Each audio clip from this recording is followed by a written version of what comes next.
I work at a pharmacy in Amsterdam.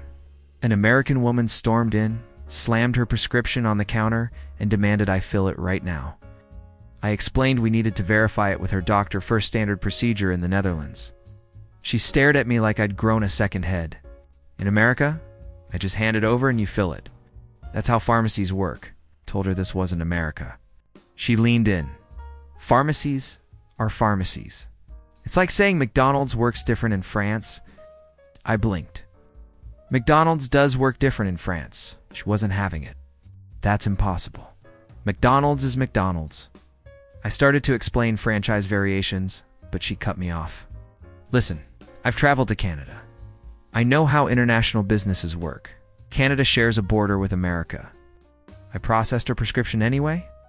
It took 48 hours. If you're noticing the pattern already, the gap between confidence and reality, this is exactly the kind of nuance I track full-time, so you don't have to. If that distinction matters to you, lock in now. She came back furious, demanding to know why it took 2 whole days for basic customer service. I reminded her I'd explained the verification process. She said, in America, verification takes 10 minutes max. I asked if she wanted her medication. She snatched it and left. No thank you. Just a Yelp review calling us inefficient and anti-American. Quick ones. A man in our Copenhagen hotel asked why we didn't have ice machines on every floor. Ice is free in America. It's a basic amenity. I told him to use the minibar. He said that was price gouging and technically illegal. He wrote corporate. Corporate is Danish. They didn't respond. Another tourist in Rome asked our museum why we didn't have regular hours. We close from 1 to 3 p.m. daily for lunch. She said, in America, businesses maximize profit by staying open. That's capitalism. I told her Italy invented capitalism during the Renaissance. She said, that doesn't sound right. A guy at my Barcelona cafe demanded to know why our small coffee was so tiny. I explained it's an espresso. He said espressos are bigger in America. They're not.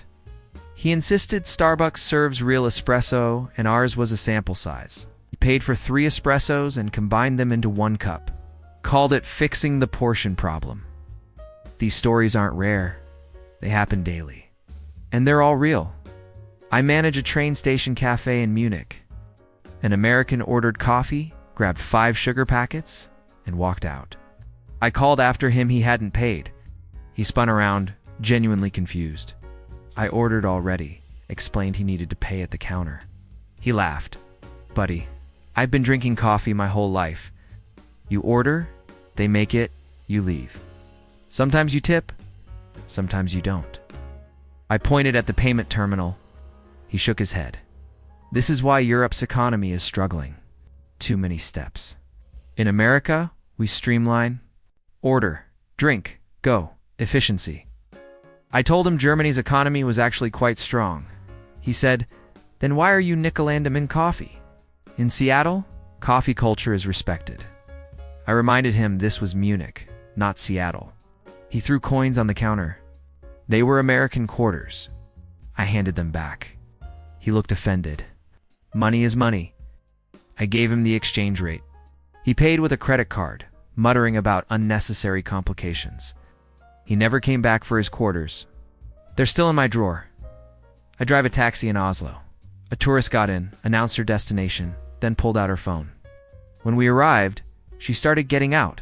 I told her the fare. She froze. What fare? I said for the taxi. She looked at me like I was scamming her. Taxis are free in America if you use the app. You pay later through the platform. I told her taxis are never free anywhere. She insisted Uber doesn't charge until after the ride. I explained this wasn't Uber. She'd hailed me on the street. She said same thing. It's all apps now. That's how modern taxis work. I showed her the meter running. She stared at it. That's so analog. I asked for payment. She demanded to see my app interface so she could rate me. I pointed at the meter again. She said meters were outdated technology and probably rigged to overcharge tourists. I showed her the city rate card. She took a photo as evidence and said she'd report me to Norwegian Uber. That's not a thing. She paid, but left a 1-star review on TripAdvisor. Said Oslo taxis were stuck in the 1990s and refused to modernize. We've never used apps here. Don't plan to. I work at a hotel in Prague. An American asked for a normal shower. I asked what he meant. He said the water was too weak. Our showers are standard European pressure. He insisted American showers were twice as powerful, and this was like showering under a leaky faucet. I explained it was normal pressure for Europe. He said, I've been showering for 40 years. I know what normal is. This is broken. He demonstrated by turning the shower on full blast. It was fine. He shook his head. See? Barely anything. I told him all our rooms were identical. He demanded a different room. I moved him. Same shower. He called down, this one's worse. I offered him our suite. Same plumbing. He took it. Called an hour later. Is Prague known for low water pressure? He said, most people hear stories like this and stop at the comedy. You're catching the underlying pattern, the psychology, the expectations, the cultural blind spots. If you want the kind of international breakdowns, most people never even notice. You know where to find them? Must be the old buildings then.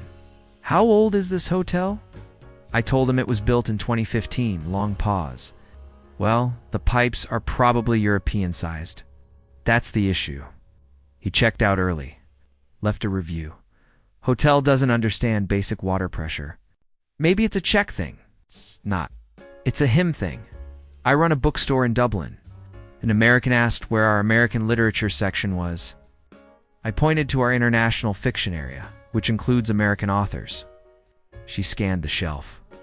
This is mixed with other countries. Said yes.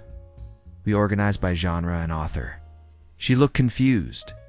In Barnes & Noble, American authors have their own section. It makes sense because America produces the most literature. I told her that wasn't quite accurate. She said, we invented modern publishing. I think I know. I showed her our Irish literature section 3 full bookcases. She said, that's nice, but where's the main section? I told her American authors were alphabetically shelved with everyone else. She said that was disorganized and kinda disrespectful. I asked how. She said, you're basically hiding American culture.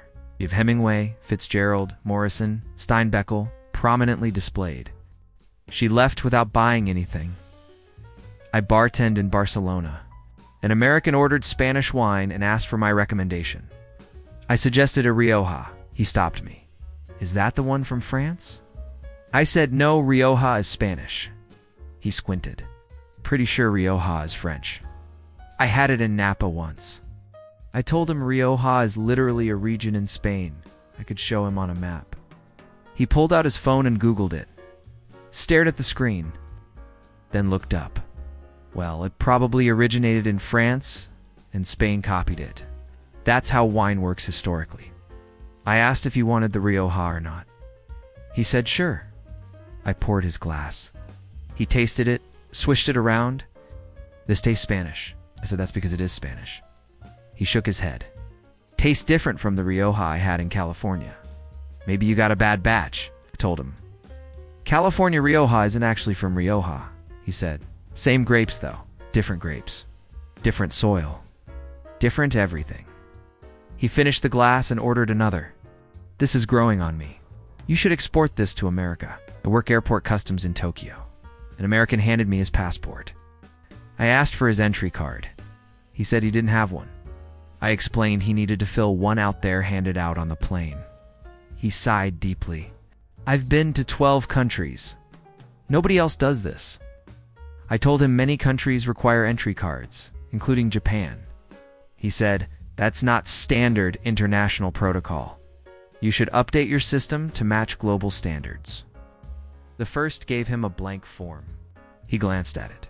This is in Japanese, so there's an English side. He flipped it over, clearly annoyed. In America, forms are just online now. QR codes, digital submission. You guys should modernize. I waited while he filled it out. He handed it back. Wrong. I showed him the mistakes. He said the form was confusing and poorly designed.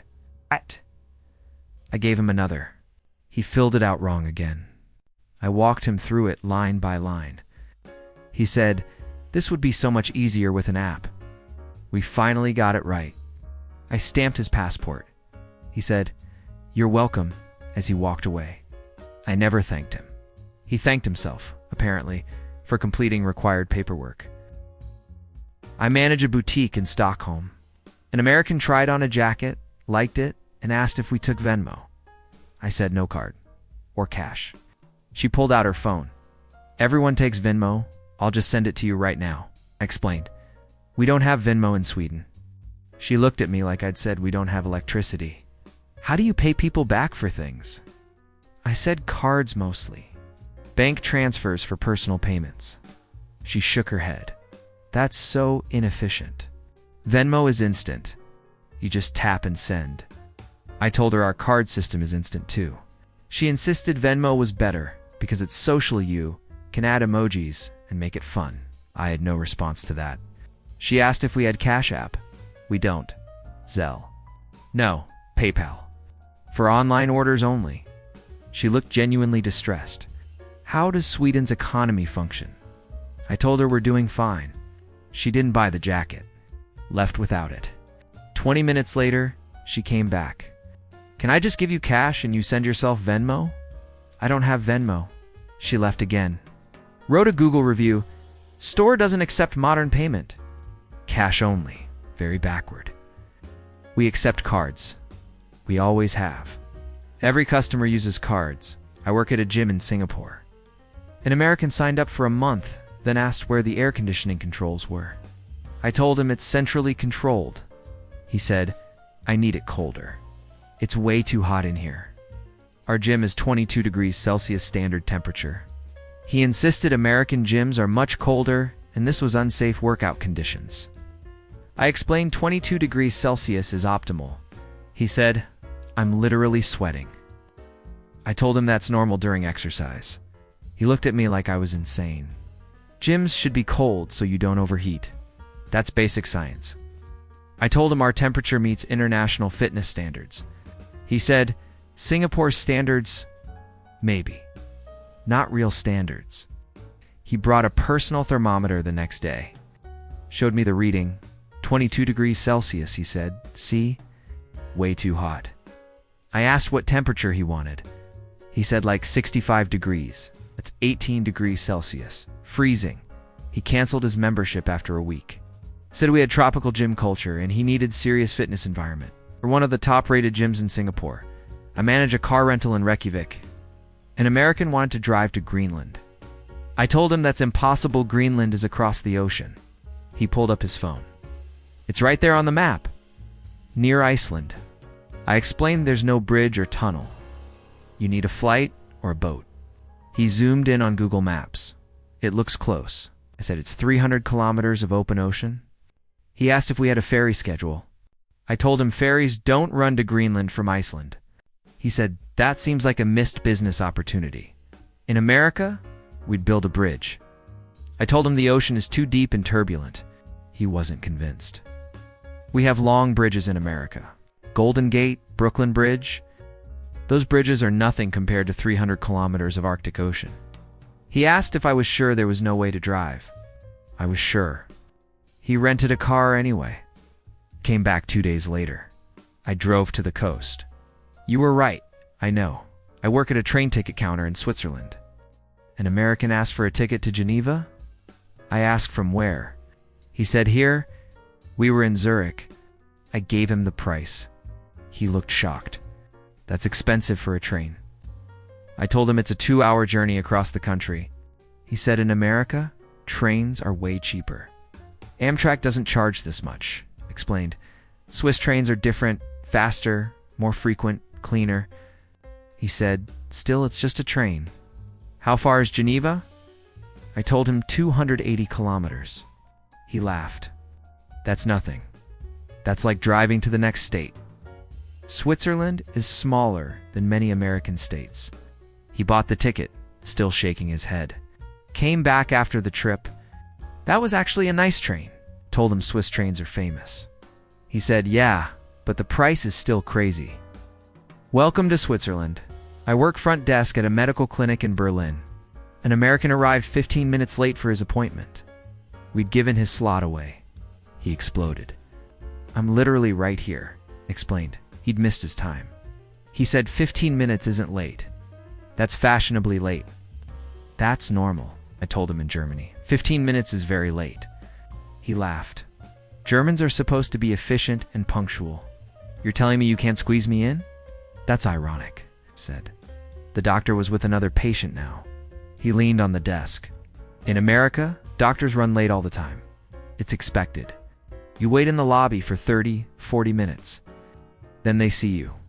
That's how it works, I explained. We schedule precisely to avoid making people wait. He said, that's actually why American healthcare is better. We're flexible. We understand life happens. I reminded him he'd come to Germany specifically for cheaper healthcare. He paused, thought about it. The price is better. The system is worse. I asked if he wanted to reschedule. He did. Next day, same time. He arrived 20 minutes late. Acted genuinely shocked when we couldn't see him. This happened yesterday. You'd think you'd plan for it. We did plan. We gave his appointment away again. Here's the thing, these stories aren't about Americans being wrong. They're about confidence meeting reality. When you grow up in a place that calls itself the world, every other place feels like a deviation. It's not malicious. It's just perspective. The problem is, when that perspective doesn't bend, when different becomes wrong, when locals explaining their own culture get corrected by tourists who arrived yesterday. The funniest part? These same travelers go home and tell stories about how backward Europe is, how inefficient Asia is, how confusing everything was. They never quite realized they were the confusion. They were the inefficiency. They were standing in a Swedish boutique demanding Venmo while the cashier stared in quiet disbelief. If this perspective hit differently, if you value clarity over assumptions and analysis over anecdote, subscribing simply ensures you don't miss the next breakdown. Not for me. For the part of you that likes being 3 steps ahead of the next story, more stories coming next time. Different countries, same confidence. Until then, maybe Google before you correct the locals. Maybe ask instead of announce. Maybe, just maybe, consider that the way things work where you're visiting is the way they work there. Not wrong. Not broken. Just different.